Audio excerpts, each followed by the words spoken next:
Muchas gracias, Miguel. Además, gracias por la invitación y además, pues bienvenidos a todos estos participantes y a esta excelente convocatoria, de verdad, de destacar de todos ustedes. Entonces, damos inicio, ¿cierto? De una vez. Listo. Entonces, vamos a hablar, como les mencionaba Miguel, sobre cómo proteger las organizaciones de los riesgos asociados a los datos personales, la seguridad de la información, lavado de activos, financiación del terrorismo, proliferación de armas de destrucción masiva en la era digital. Y la idea es que nos centremos sobre todo en los aspectos prácticos, tipologías y sobre todo las principales recomendaciones a tener en cuenta.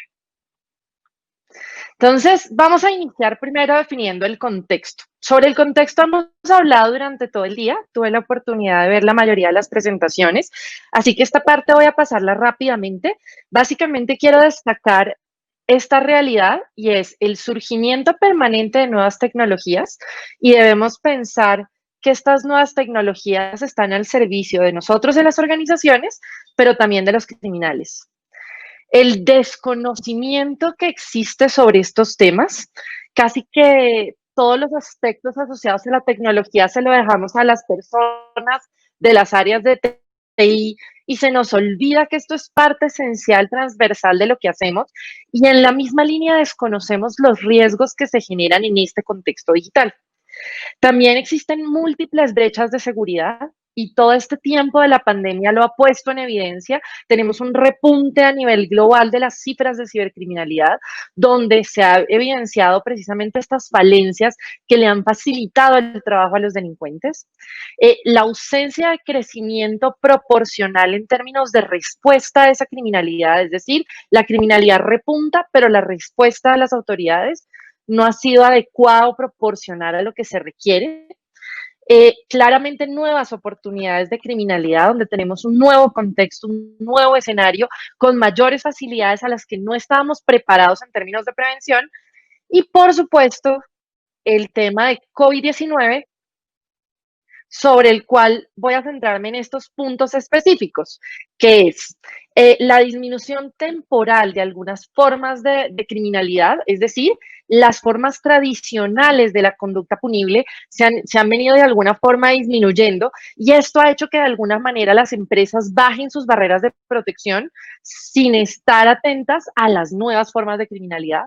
El cambio de prioridades y nuevas funciones de los agentes de seguridad, casi que todo se ha enfocado a las conductas en el marco de la pandemia, es decir, los temas de violación de medidas sanitarias, propagación de pandemia y respeto a las autoridades en algunos temas con aspectos de corrupción, pero esto ha hecho que de alguna manera al enfocar la prioridad dejamos de lado otros temas importantes que están sucediendo, nuevos delitos orientados a la crisis, que impiden prestar la atención frente a estos aspectos, como lo acabo de mencionar, nuevas dinámicas de teletrabajo, y esto también ha habido múltiples noticias alrededor del mundo que evidencian que toda esta situación ha generado un salto impresionante hacia la digitalidad, pero de una manera improvisada que ha hecho que no estemos preparados frente a los riesgos.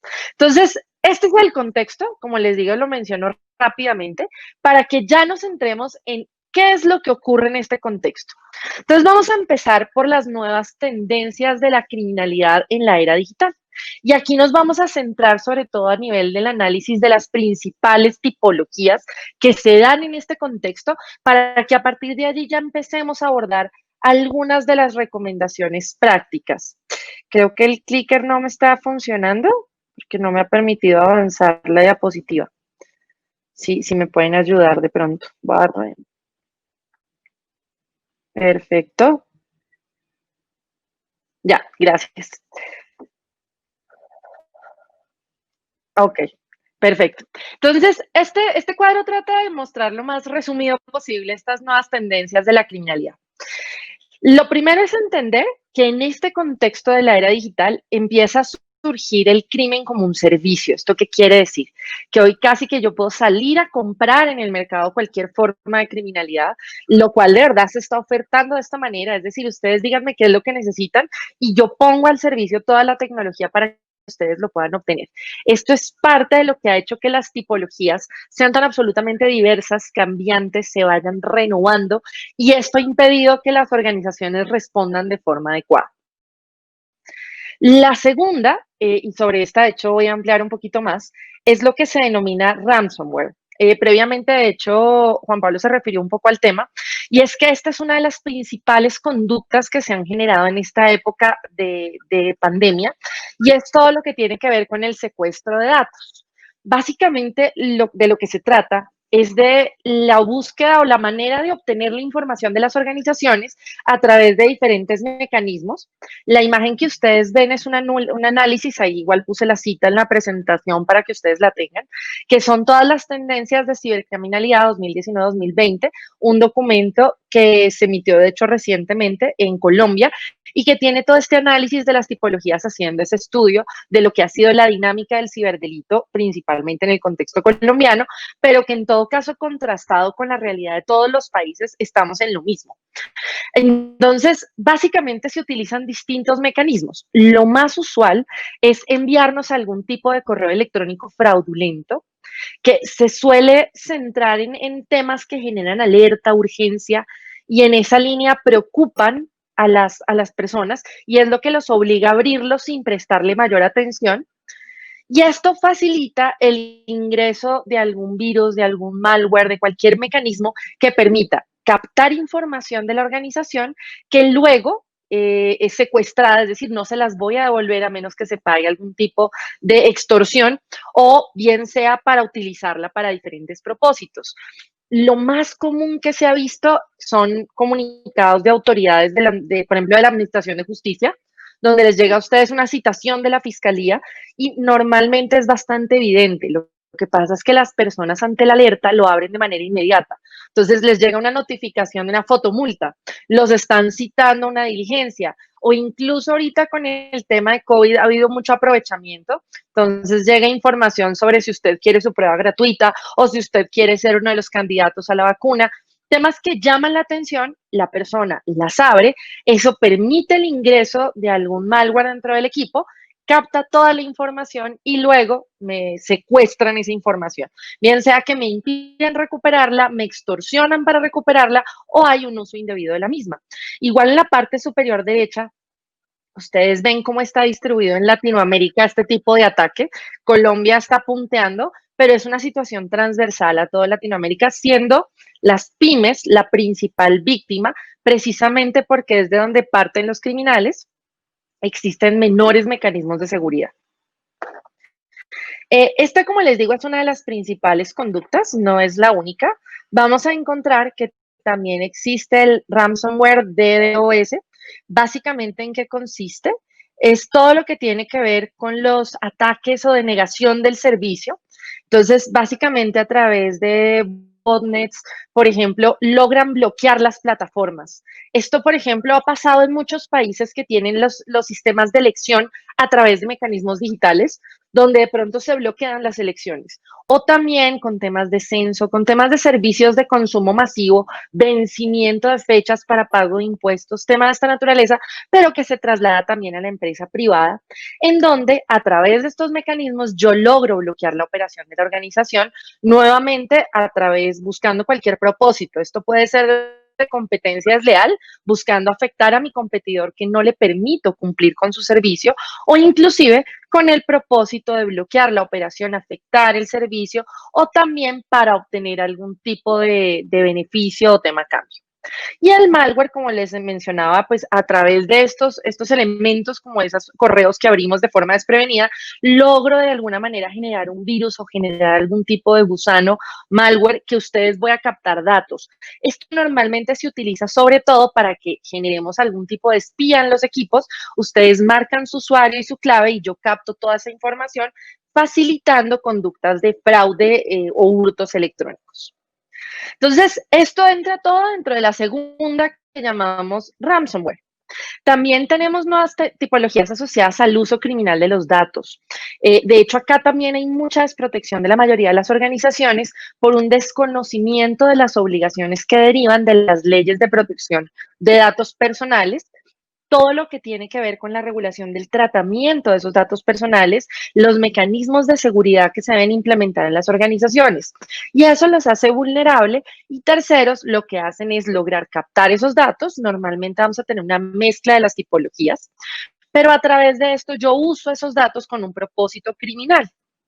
Es decir, vamos a encontrar nosotros, por ejemplo, que estos datos pueden ser utilizados nuevamente para extorsionar, para conocer información de terceros, para generar fake news, para alterar o desestabilizar una organización, incluso para conocer información que debe estar sujeta a alguna reserva, alguna confidencialidad de un tercero. Fraude en los pagos. De hecho, esta ha sido una conducta que ha repuntado también en esta época de pandemia, porque el mundo digital nos lleva a que básicamente pues todo lo hacemos a través de mecanismos y no todo el mundo está acostumbrado a estos mecanismos digitales, con lo cual deja la puerta abierta facilitando que haya desvío de recursos. Uno de los mecanismos, por ejemplo, que se han presentado es la suplantación, bien sea para suplantar al gerente de la organización, al financiero, a clientes, a proveedores, y a partir de ello yo logro generar falsas órdenes de compra, falsas despachos de productos o servicios. Falsos me refiero a que no es un proveedor o un potencial cliente real, sino que es alguien suplantándoles y que no les va a pagar ese despacho y logra desviarlo utilizando este tipo de mecanismos. O inclusive también desviando los pagos que las empresas deberían recibir a través de mecanismos digitales. Delitos sexuales, no es en lo que me voy a centrar, pero también ha habido un crecimiento importante de pornografía infantil.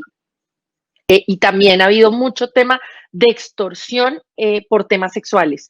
Por todo lo que precisamente se comparte a través de las redes, terceros captan esta información y luego los extorsionan con una posible publicación de esta información que no se quiere que tenga una salida a la luz pública.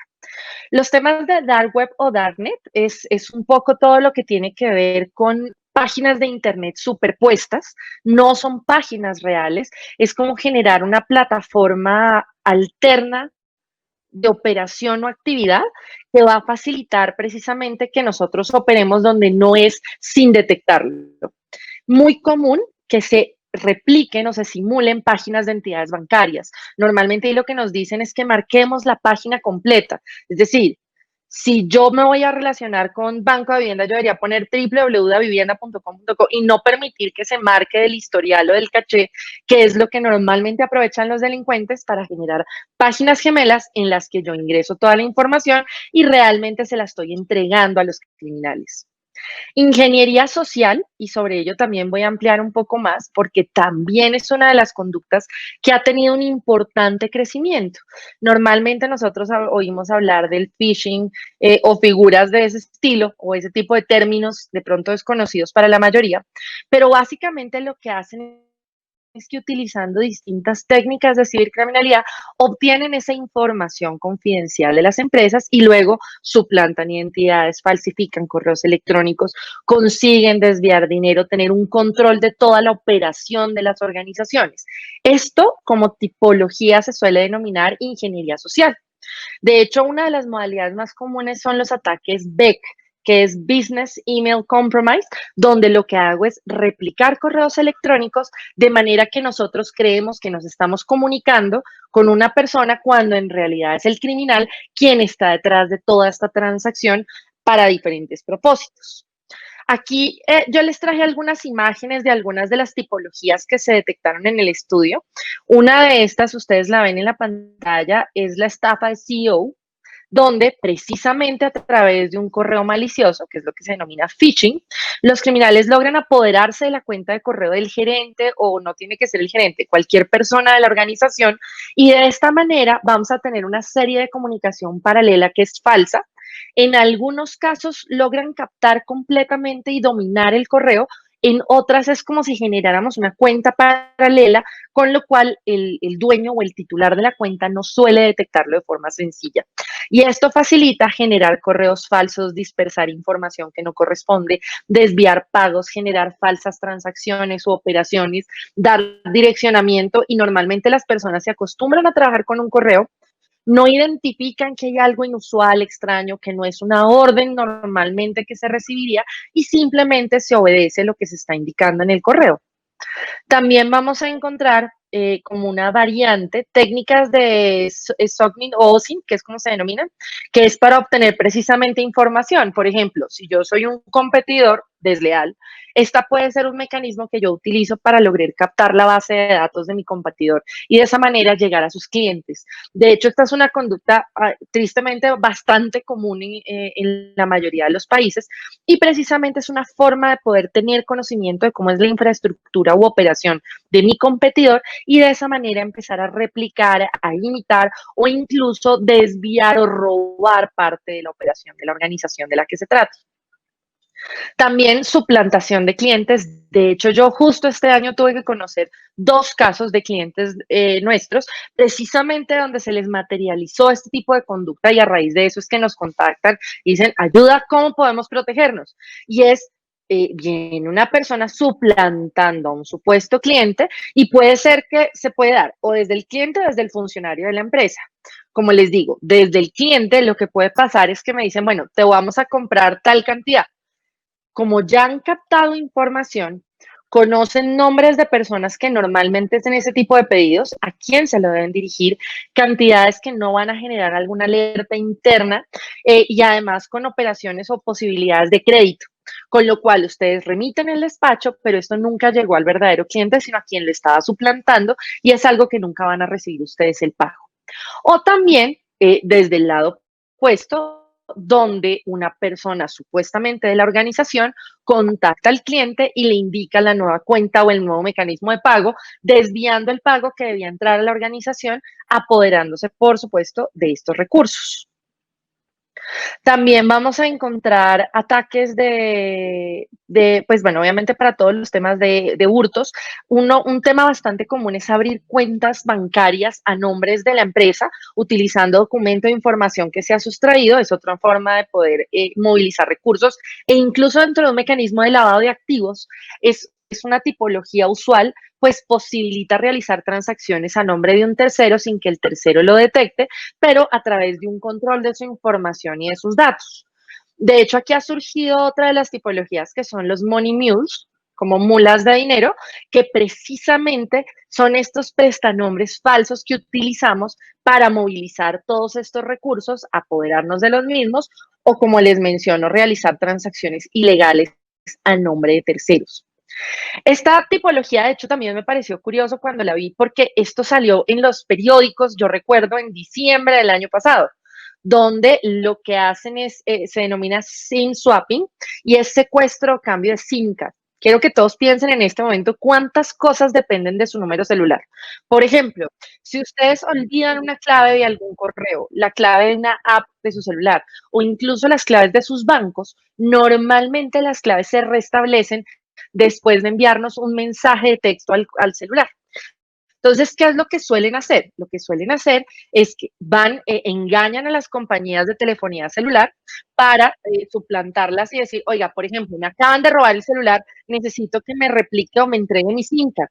Como esto es algo que hacen bastante rápido, el titular está incomunicado, pero no lo detecta de manera inmediata, o si lo detecta como está incomunicado, no puede reportar de forma automática. Y en esos pocos segundos que ya me dieron una SIM card, creyendo que yo era Juanita sin serlo, me comunico con el banco y digo, no encuentro mi clave, necesito resetearla. Bueno, vamos a comprobar que es usted, dígame si recibió esta clave a su celular y una vez reciben la clave con la SIM card que ustedes precisamente han logrado apoderarse, tienen acceso a toda la información bancaria, entre otra cantidad de aspectos. De hecho, a través de la SIM card también podemos captar otra serie de información o recuperar documentación o información que estaba en la nube. También vamos a encontrar temas de extorsiones, como les mencionaba. De hecho, en las extorsiones, uno de los pagos más utilizados, precisamente por lo que son extorsiones en el mundo digital, son los bitcoins o monedas virtuales, como una forma de pago de estas extorsiones. El tema de fake news, de hecho, ahorita Juan Pablo también les estaba hablando de la materialización del riesgo reputacional. No sé qué tantos de ustedes, por ejemplo, hacen un seguimiento a los medios de comunicación. Nosotros de entrada, de hecho, prestamos un servicio de monitoreo de medios y ese servicio nos ha permitido evidenciar que efectivamente, como lo mencionaba Juan Pablo, a nosotros se nos materializa este riesgo permanentemente. Hay una cantidad de empresas que permanentemente salen en las redes Algunas noticias son reales, pero otras son falsas noticias, que es otra manera de criminalidad en el mundo digital que ha servido precisamente para afectar a la competencia, desestabilizar el mercado o de alguna manera generar confusión o alterar para que esto afecte decisiones de consumo. Por ejemplo, si yo el día de mañana genero una alerta que de pronto todo el mundo va a estar encerrado un mes más, es muy posible que las personas hoy tengan un ánimo de salir a comprar. O si generamos una falsa anuncio de una vacuna, todo ese tipo de temas, ahorita en pandemia se ha evidenciado el crecimiento de las falsas noticias para distintos propósitos. Pérdida o fuga de información. Aquí no quiero que piensen solamente en el criminal que tiene la intención de captar la información, sino también por un descuido, un mal manejo. Hay mucha pérdida de información, por ejemplo, porque el mismo equipo que hoy utilizan para trabajar no es el de la compañía, sino su equipo personal, en el que también descargan series, ven películas, luego el hijo hace la tarea, luego entra a un chat en línea, etcétera. Y todo esto puede hacer que entre un virus al equipo se dañe la información y ustedes pierdan información con todas las implicaciones dependiendo del tipo de información que se trate. O incluso más grave todavía, que se trate de información privilegiada o que se deba mantener en reserva o que debamos custodiar o proteger, como son los datos personales, y a través de estos mecanismos terminando perdiéndolas. Acceso a la información, Money Mules, ya los mencioné. Yo sé que esto parece muchísima información y lo es, ¿cierto? Porque son todas las nuevas tipologías que se dan en el mundo de la cibercriminalidad, pero me quiero enfocar sobre todo en el tiempo que me queda en las recomendaciones. Bueno, esta diapositiva es más que todo las tendencias, lo que este estudio dijo, qué es lo que se viene, y es entender que esto no se frena acá. Es entender precisamente que las tecnologías están al servicio nuestro, pero también están al servicio de los criminales. Entonces, al igual que nosotros utilizamos la inteligencia artificial, realizamos analítica de datos, hacemos análisis prospectivos, hacemos una cantidad de cosas, el criminal también podría utilizar las mismas herramientas para hacer una búsqueda rápida e identificar vulnerabilidades o brechas de seguridad en plataformas electrónicas y de esta manera seleccionar a sus víctimas. Todo el tema de los falsos usuarios o identidades en redes sociales, buscando precisamente generar perfiles o comunicación o sujetos irreales o replicar a un sujeto, es decir, suplantar a un tercero con diversos propósitos o para difundir malware, todas las cadenas que están circulando, todos los mails que nos llegan, toda esta información. Y en este momento de desesperación, la gente ávida de información y desesperada y aburrida en su casa, abre todo y eso es lo que ha permitido que esto se dispare. También pues, basado en lo que se denomina deepfake, que es la técnica que permite precisamente plantar imágenes, videos sobre otro video, imitar voces, pues también ha potencializado y son mecanismos de la tecnología que los criminales pueden utilizar, como el uso de botnet para precisamente difundir correos extorsivos, uso de mercados ilegales en Darknet, de hecho a través del Darknet y el comercio o la criminalidad como comercio, esto ha hecho también que se abran las posibilidades. Entonces, ¿por qué todo esto que acabo de mencionar? Y insisto, siendo consciente que es muchísima información y que es algo sobre lo que además pues es a veces difícil llevarle el ritmo, llevar toda la dinámica. ¿Por qué es importante?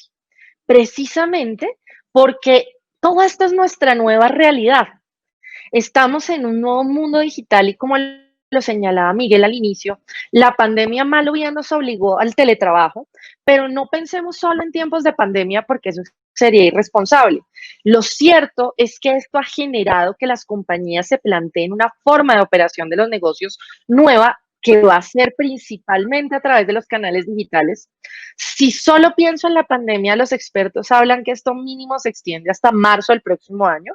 Es decir, aún solo en este contexto sigue siendo importante y cobija un espacio de tiempo bastante grande. Y esto supone que al ser esta nuestra realidad, estamos expuestos a los riesgos. Y si estamos expuestos a los riesgos, debemos protegernos, debemos prevenirlos. Y por eso es que hablamos de los riesgos de seguridad de la información, datos personales y riesgos de lavado de activos, financiación del terrorismo, proliferación de armas de destrucción masiva, corrupción, todos los riesgos, pero en un contexto de la era digital. Entonces, aquí vamos a centrarnos ahora sí en cuáles son las principales recomendaciones. Lo primero es todo lo que tiene que ver con el trabajo coordinado y el desarrollo de iniciativas conjuntas. Este tema, ustedes de pronto pensarán, bueno, pero yo como empresa no puedo hacer esto. Esto es más un tema que debe vincular a las grandes estructuras, a las autoridades públicas y cómo entre las autoridades van a trabajar de la mano para combatir esta forma de criminalidad. Pero realmente va más allá. ¿Por qué?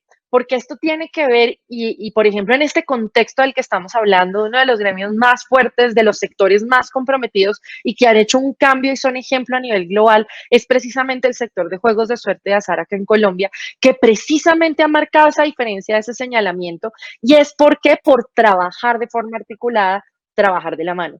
Este trabajo coordinado, desarrollo de iniciativas conjuntas, no necesariamente tienen que ser sector público y privado, aun cuando obviamente sería lo ideal, sino también pueden ser aliados independientes dentro del mismo sector privado, buscando a través de proveedores de tecnología o de experiencias comparadas o incluso a través de nuevas dinámicas de operación en el mercado, compartir alternativas que nos permitan fortalecer la gestión y prevención de los riesgos en este contexto de cibercriminalidad. Una de las normas que ha generado mucha preocupación, por lo menos acá en Colombia, aunque ya he visto y la misma se replica en varios países, es que por pandemia no podemos utilizar mecanismos de identificación biométrica o huelleros de uso masivo. ¿Por qué? Precisamente porque son un foco de contagio. Imagínense ustedes una almohadilla húmeda donde las personas ponen su dedo y eso cómo lo van a desinfectar. No es posible desinfectar un huellero húmedo. Esto ya nos está generando un riesgo. Por eso la Superintendencia de Industria y Comercio dijo, no se pueden utilizar, no mientras el tiempo de la pandemia. En la práctica lo que ha ocurrido es que las personas simplemente no cumplen la norma, siguen utilizándolo, pero si el día de mañana alguien se enferma por esa razón, vamos a tener una consecuencia, vamos a tener una responsabilidad o incluso pues vamos a tener como mínimo una sanción administrativa por vulnerar esta disposición.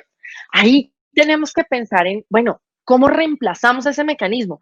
¿Cuáles son las alternativas? Incluso acercarnos entonces a las superintendencias, ¿cómo podemos garantizar que no haya un fraude, que no haya una suplantación, si me quitan el principal mecanismo que yo tengo para protegerme? Bueno, la superintendencia ya ha dicho que hay muchos mecanismos que precisamente no nos están exigiendo un requisito, control específico y todos son reemplazables en el mundo digital, pero incluso si no lo logramos por esta vía que nos digan, mira, tienes que usar esto porque eso igual no es la tarea de las autoridades, sí pensar nosotros cómo más lo podríamos hacer. Generamos preguntas, generamos respuestas, generamos un código, una clave, obligamos a que esto solamente se pueda a través de determinados correos, entre otros. Pero la idea es empezar a generar alianzas porque este problema no es de uno solo, es de absolutamente todos. La segunda recomendación tiene que ver con la implementación de sistemas de gestión de riesgos de datos personales y seguridad de la información. Esto significa todos los pasos que ya conocemos para la gestión de riesgos, pero aterrizados a estos riesgos específicos. Es decir, hacer nuestro análisis, nuestro contexto, nuestro diagnóstico de estoy expuesto y para eso es fundamental esa primera parte que vimos en esta presentación de cuáles son las tipologías y que ustedes piensen si podrían estar expuestos a las mismas. Es decir, dentro del esquema organizacional y de acuerdo a la infraestructura tecnológica con la que contamos, la cultura de seguridad que tenemos implantada en la organización, es posible que si llega un falso correo, alguien de mi organización lo abra de acuerdo a cómo estamos trabajando en este momento, qué equipos estamos utilizando, qué redes de Internet, porque cuando estamos en la oficina somos muy cuidadosos, tenemos una cantidad de mecanismos para proteger la red, además trabajamos a través de una conexión equipos, digamos, a través de la intranet, además tenemos una periodicidad para la actualización de los antivirus, verificamos que los equipos cumplan con los parámetros, pero de un día para otro nos fuimos todos a trabajar a la casa y nadie estaba preparado. La gente se fue con sus computadores, trabajan en su casa con un internet local. Es posible que compartan el computador de la oficina, pero con sus hijos en un horario distinto. Es posible que este computador que antes tenía un uso exclusivo laboral y limitado de acuerdo a las posibilidades de acceso a la red, hoy no tiene ningún control. Y esto es una puerta de entrada a todos estos riesgos que analizamos. Entonces, con ese análisis de contexto, identifiquemos cuáles son nuestros riesgos, analicémoslos, evaluemos y generemos mecanismos de gestión y de control de los mismos para evitar que esto termine en algo que nos pueda perjudicar. Estamos hablando de un tema tan sencillo como si ustedes administran datos personales y este dato llega a conocimiento de un tercero, es un tratamiento inadecuado y de entrada, en la mayoría de los países, esto es delito. Solo por esto ya nos estamos metiendo en un problema. Ahora imagínense al nivel de lo que hablábamos ahorita, que alguien bloquee su operación, que alguien capte su información y desvíe recursos, que alguien haga operaciones en su nombre engañando a terceros o movilizando recursos ilícitos, entre otras cantidades y temas que se pueden dar. Es más, pensemos en un contexto de facturación electrónica, que es tendencia a nivel global. Imagínense que yo logre entrar a su base de datos, captar esa información, manipular su sistema de facturación electrónica y pueda utilizar facturas en nombre de ustedes para justificar operaciones ilegales o actividades de financiación del terrorismo. Entonces, miren cómo es de grave y cómo estamos de expuestos a esta circunstancia y por eso es importante trabajar. Asimismo, y tercera recomendación, debemos trabajar en promover una cultura de seguridad de la información y elevar la confianza digital. ¿Esto qué quiere decir? Olvídense que esto es un tema que le corresponde al área de tecnología, que nos va a dar un par de lineamientos o que ellos se van a encargar de proteger a toda la organización. Esto no funciona así. Esto es de generar conciencia. Esto es de casi que ustedes tomen esa diapositiva que estaba llena de colores y se la muestran a cada persona de la organización. Miren, esta es nuestra realidad, a esto estamos expuestos. Es más, métanse con temas personales para que las personas tomen más conciencia. Es qué tipo de información manejan ustedes a través de sus celulares, qué tipo de información manejan en su correo, en sus redes sociales. Y ahora imagínense esta información en manos de terceros que los vayan a extorsionar. Si ustedes tienen hijos, si ustedes tienen personas pequeñas en su casa, imagínense el riesgo que están asumiendo.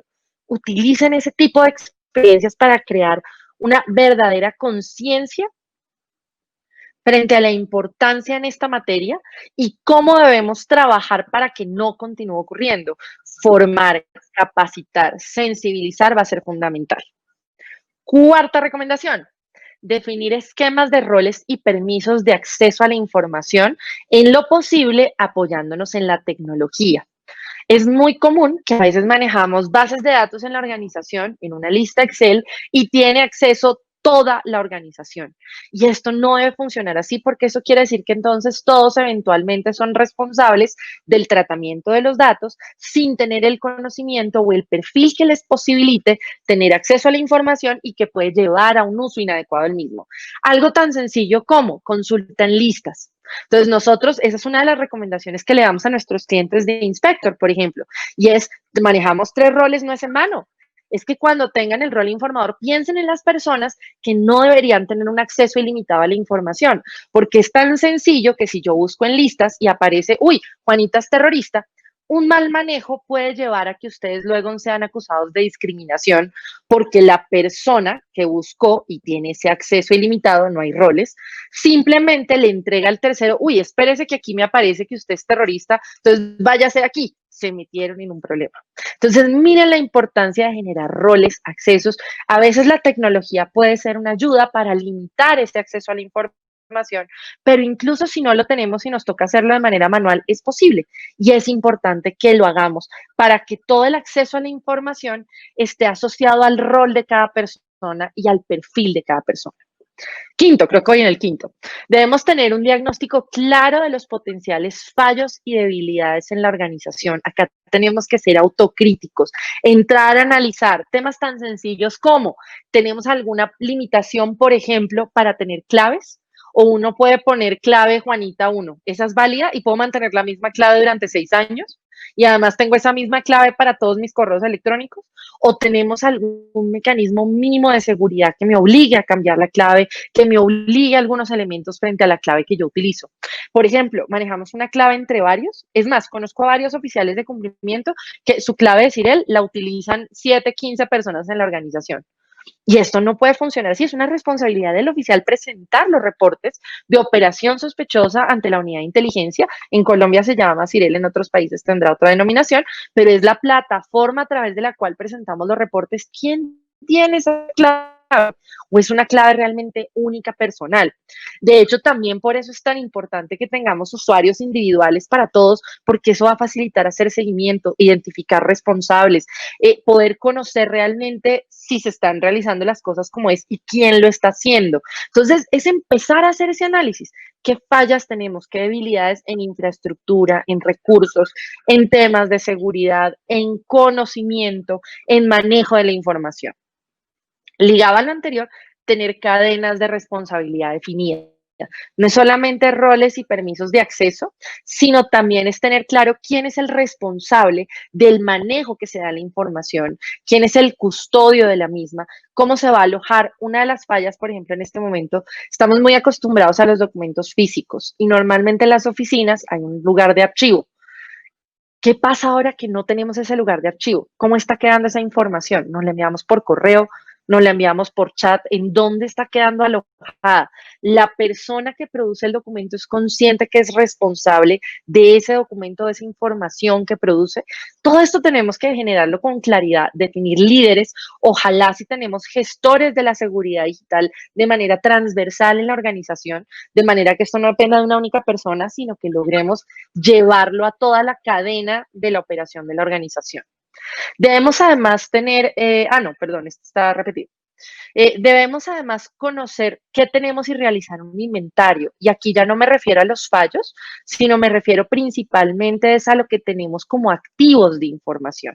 Hay entidades que ni siquiera saben qué tienen. No saben si manejan datos personales, no saben qué nivel de datos personales, cuántas bases tienen. Algunos reportan las bases que tienen y reportan el 10% de lo que manejan. Y esto es una evidencia del desconocimiento de lo que tenemos. Y ese inventario de los activos de información supone también que yo tenga claridad qué de esa información es confidencial, qué de esa información es sensible, qué de esa información es información privilegiada. Uno de los delitos, en todos los países normalmente tenemos delitos asociados al uso de la información, tanto en sector público como en sector privado. Y una de las fallas constantes es que las personas no conocen qué información no debe ser de conocimiento de terceros y muchos de los temas de fuga de información o ausencia de custodia, pérdida o divulgación a veces se genera en escenarios de desconocimiento, negligencia, descuido. Por eso este inventario va a ser fundamental y les va a facilitar todo el trabajo dentro de la organización. Tener esquemas, políticas claras de manejo de los dispositivos y de la infraestructura tecnológica. Y aquí no me refiero solamente a cómo es el manejo de la información, sino en general todo. A veces dar lineamientos de si yo entrego un celular, qué uso se le debe dar, qué tipo de páginas se pueden acceder, estar alertando permanentemente sobre estas tipologías. A mí hace poco me llamó un tío porque le llegó lo mismo, la citación de la fiscalía que porque no había pagado impuestos. Me reenvió el correo y de una vez yo vi que era un correo falso. ¿Por qué? Primero por el tipo de contenido, pero claro, soy abogada penalista, entonces ya había unas imprecisiones desde el punto de vista jurídico en el texto del correo. Además, el correo no tenía el dominio, eso también es fundamental. A veces lo que hacen es replicar en el nombre del correo como el usuario la información de la página oficial. Hagan de cuenta que yo pongo rama judicial@yahoo.com. Las personas ven automáticamente rama judicial y asumen que es correcto, pero no. Si es del gobierno, normalmente termina en .gov, en algunos países con B pequeña, en otros con B larga. Pero esto ya es una pista que es una página con un dominio oficial del gobierno.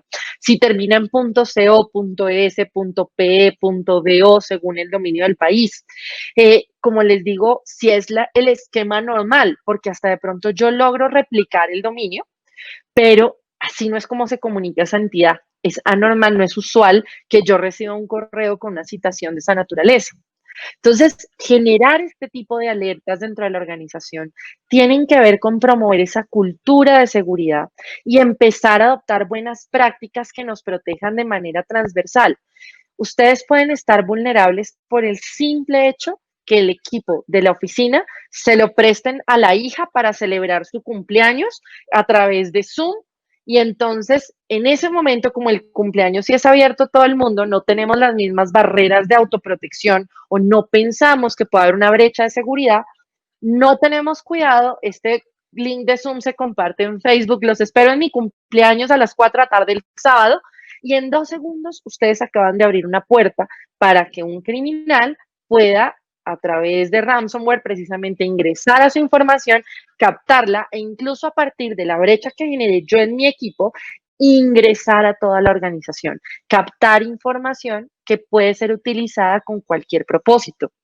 ¿Cómo vamos a utilizar el celular? Por ejemplo, el tema de lo que les mencionaba, la SIM card. Si usted está desconectado, inmediatamente reporte. Hay personas que reportan hurtos hasta el otro día o a los 2 días, y esto ya es una brecha, ya es un peligro, porque no podemos bloquear información, no podemos ubicar los equipos, no podemos borrar lo que pueda estar en la nube. El uso de la nube, hay mucha ignorancia que supone. Cuando estuve como fiscal aprendí bastante del tema. Yo no entendía, es increíble que uno está trabajando, un trabajo bien importante, tiene que entregarlo, algo le pasa al equipo, se daña y el ingeniero va a la casa y le dice que no se puede recuperar. Es decir, arranquen su trabajo de cero y lo que llevan haciendo todo el día se perdió. Pero cuando uno está desde el punto de vista de la investigación, se da cuenta que eso es mentira. Todo se puede recuperar, absolutamente todo. Y si alguna vez cruzó la línea de Internet, es fácil recuperarlo. Es decir, yo mandé un chat hace 7 años, así hayamos borrado el chat, eso se puede recuperar. En algún momento estuvo en la nube, esto no lo conoce mucha gente. Y enviamos correos de manera irresponsable con información que ni siquiera debería circular en correo. Las personas no saben cómo encriptar un archivo, no conocen mecanismos diferentes al correo electrónico. Como les decía, casi nadie sabe utilizar la nube. Lo máximo que uno sabe es que a veces con el Google viene algo que se llama Drive. Y ahí uno carga todo. O un tema que se llama Dropbox. Y ya, y eso es lo máximo a lo que llegamos la mayoría de las personas que no nos dedicamos al tema de la era digital, precisamente de las comunicaciones a través de Internet, de las redes, de la inteligencia artificial, etcétera.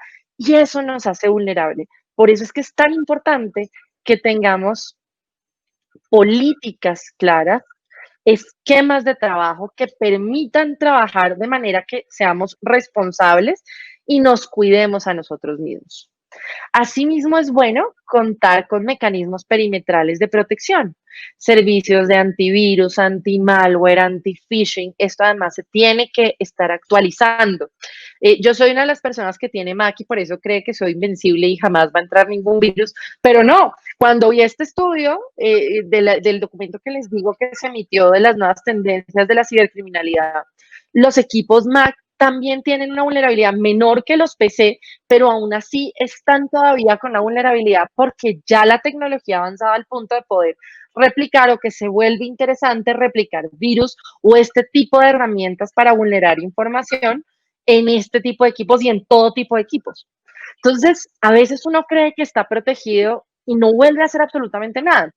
De hecho, es muy común contar con este tipo de mecanismos perimetrales de protección de forma pirata.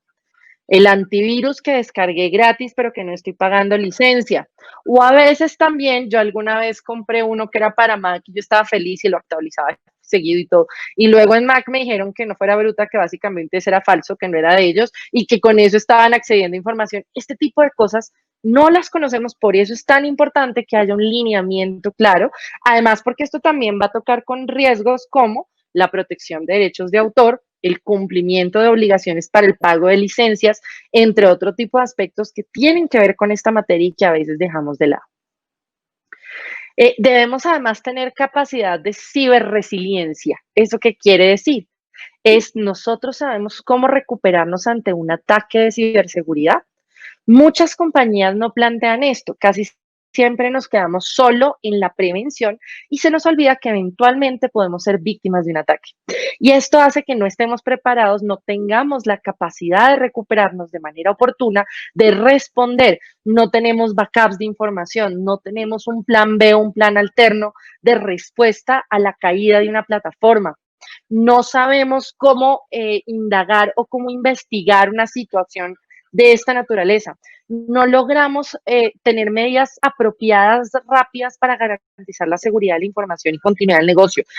Incluso también la capacidad de recuperación de la confianza digital, porque una brecha de seguridad de este tipo también puede hacerme perder en términos de confianza, imagen reputacional asociado a este tipo de riesgo en particular.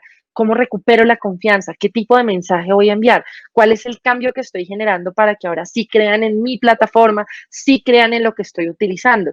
Y esto además con un agravante, y es que es muy poco lo que se ha regulado. Casi toda la regulación se ha centrado más en plataformas para el sistema financiero, dejando de lado otro tipo de plataformas donde nos exponemos a los mismos riesgos y casi que toca empezar a averiguar, bueno, ¿y aquí qué tendría que hacer? Una buena práctica, pues, es ver qué es lo que se tiene regulado, así sea para otros sectores, y ver qué nos aplica. Pero además de eso, créanme que hay toda una cantidad de buenas prácticas disponibles en la red que nos van a permitir precisamente reaccionar de forma adecuada en caso que se llegue a materializar un riesgo de esta naturaleza, permitiendo la continuidad de la operación, la seguridad. Y finalmente todos los temas de cómo investigar, porque no basta solamente saber sí, se cayó la plataforma y la recuperé. Sí, se nos materializó un tema de suplantación y ya lo detectamos. Uy, menos mal no alcanzamos a emitir el despacho. No basta esto, es cómo hacemos para generar auditorías forenses digitales o auditorías forenses con un propósito de identificar riesgos de ciberseguridad o de riesgos de datos personales. ¿Sabemos cómo hacerlo? Porque no basta solamente con prevenir, con controlar, etcétera, sino también tenemos que averiguar qué pasó. Es posible que esto nos lleve a cambiar nuestro diagnóstico inicial, identificar nuevas brechas en la seguridad que tenemos en la plataforma o en los recursos que los que contamos y de esta manera vamos a reaccionar. Y por supuesto, esto supone desarrollar habilidades para la práctica de la auditoría digital o en escenarios digitales. Cuando fui fiscal era un error muy común que las personas no sabían precisamente realizar auditorías o investigación en contextos digitales. Algo tan sencillo como, no, yo tomé una foto y la envían por WhatsApp a 7 equipos y luego le imprimen del último. Ah, mire, acá está la foto impresa. Ese no es la evidencia digital.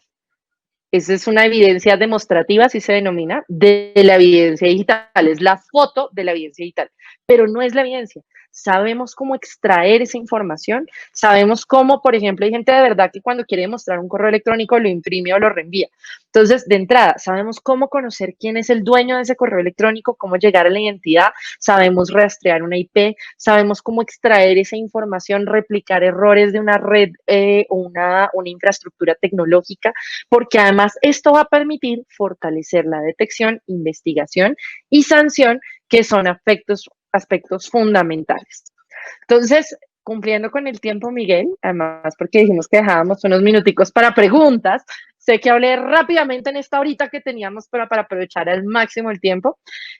Reiterarles antes de las preguntas, Miguel, que pues claramente estamos a su disposición para lo que necesiten. De hecho, además también hemos estado trabajando fuertemente en la expansión de la organización. Nosotros ya estamos en más de 8 países, estamos en Panamá, Costa Rica, Venezuela, Ecuador, México, ya estamos también entrando en España. Entonces, la idea precisamente es que ustedes cuentan con nosotros. Bueno, Perú, no mencioné Perú, y en Perú es donde más llevamos también tiempo junto con Colombia. Entonces, estamos trabajando fuertemente en todos estos riesgos y principalmente estos en este momento que es donde más se han materializado, se han vuelto evidentes, se han vuelto una necesidad real de las organizaciones. Entonces, Miguel, estoy lista para tus preguntas. Juanita, muchas gracias. De verdad, para nosotros en esta quinta versión de la FAMérica, es un placer tenerte con nosotros. Toda tu amplia experiencia nacional e internacional nos enriquece a nosotros muchísimo. De verdad, muchas gracias. Nos hablaste muy, como concluyendo temas tuyos sobre la definición y análisis de los contextos, las diferentes tipologías, plantación de clientes, apertura de cuentas. En especial nos hablaste de la cibercriminalidad, tendencias en la era, muy valiosas todas, el trabajo coordinado, que nos colocaste allí como ejemplo al sector de juegos de suerte y azar en Colombia, que venimos trabajando en este tema desde el 2012 en la prevención LAF, en trabajar sistemas de gestión de riesgos de datos personales y seguridad de la información, muy importante. Algo también que hemos trabajado nosotros en nuestro sector, en promover una cultura. Y aquí tú la amarras a promover la cultura de la seguridad de la información y elevar una confianza digital. Ese es un tema bastante importante. definir los esquemas de roles, diagnóstico de las principales fallas, ¿sí? Y analizar otros sectores, eso también es muy importante. Hay que hacer bench, buscar con otros sectores qué tipologías tienen, qué normatividad tienen en la búsqueda de las mejores prácticas, ¿sí? Y en general establecer mecanismos de protección. Muy importante, Juanita, de verdad, tu conferencia. Por acá me llegan unas preguntas, vamos a ver hasta dónde nos da el tiempo. Acá hay una primera pregunta, Juanita. Dice, ¿existe alguna norma que indique que esto es vinculante? En caso que no, ¿podría señalarse de qué podría hacerse, qué podría señalarse?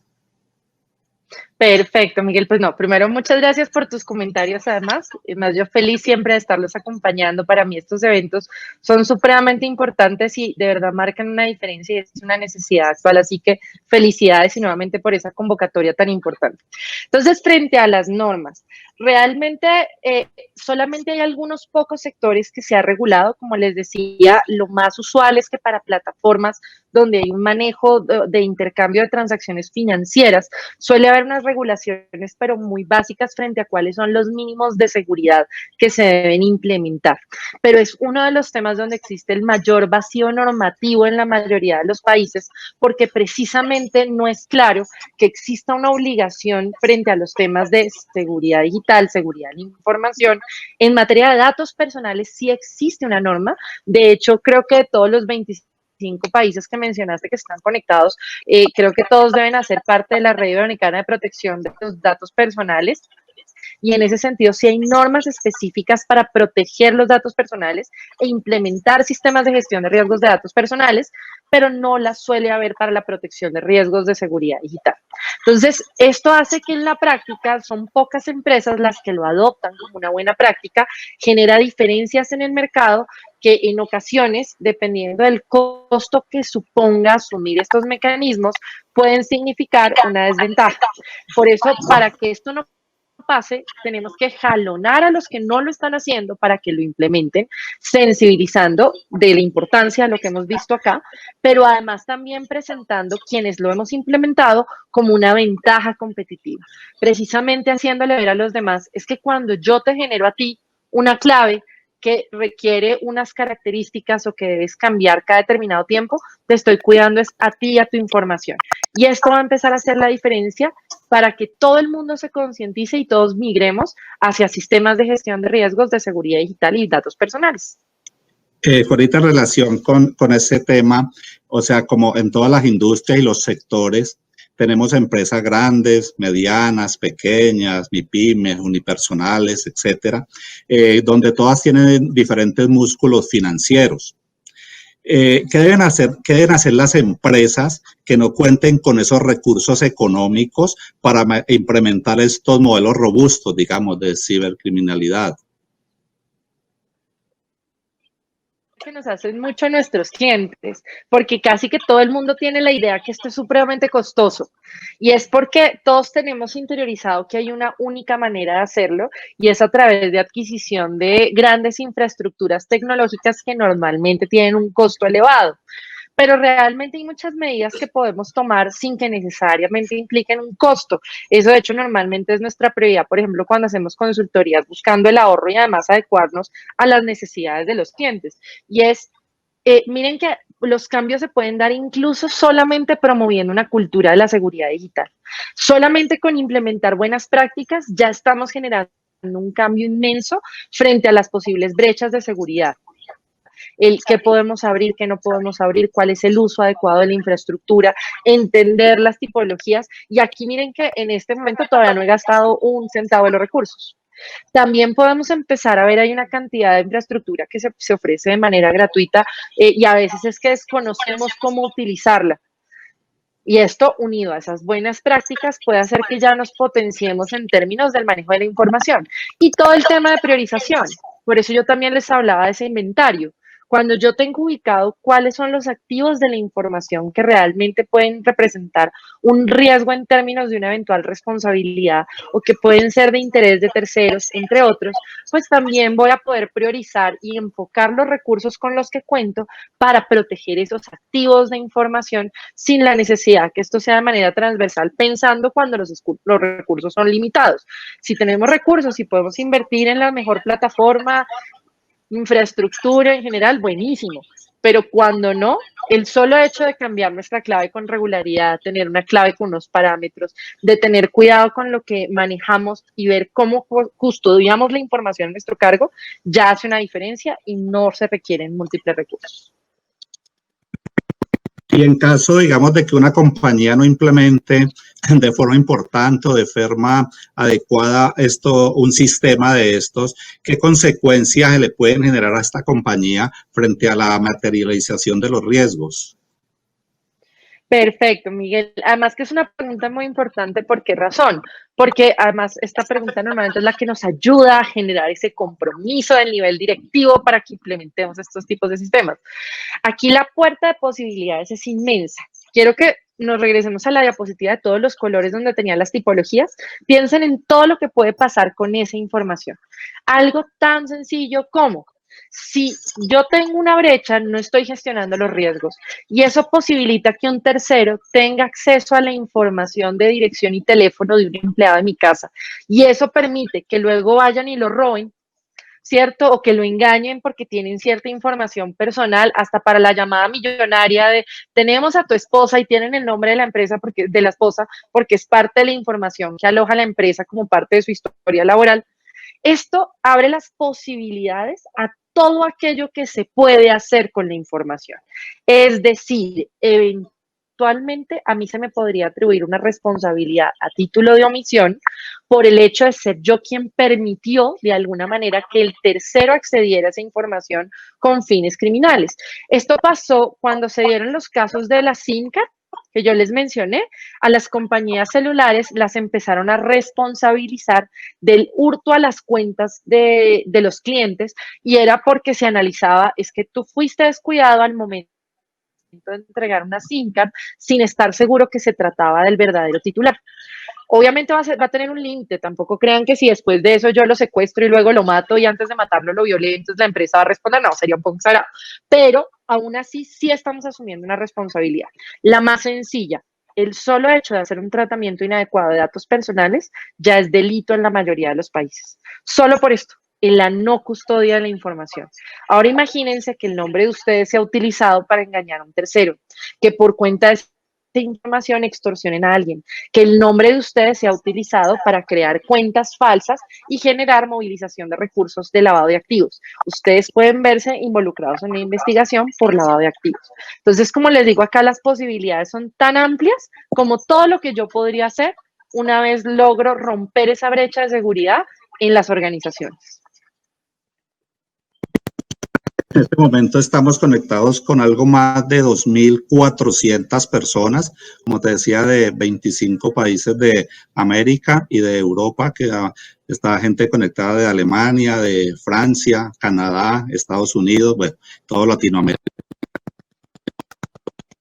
Juanita, nuevamente, muchísimas gracias por tu participación con nosotros en este quinto Congreso LAF América 2020 y para nosotros ha sido de verdad un placer tenerte acá.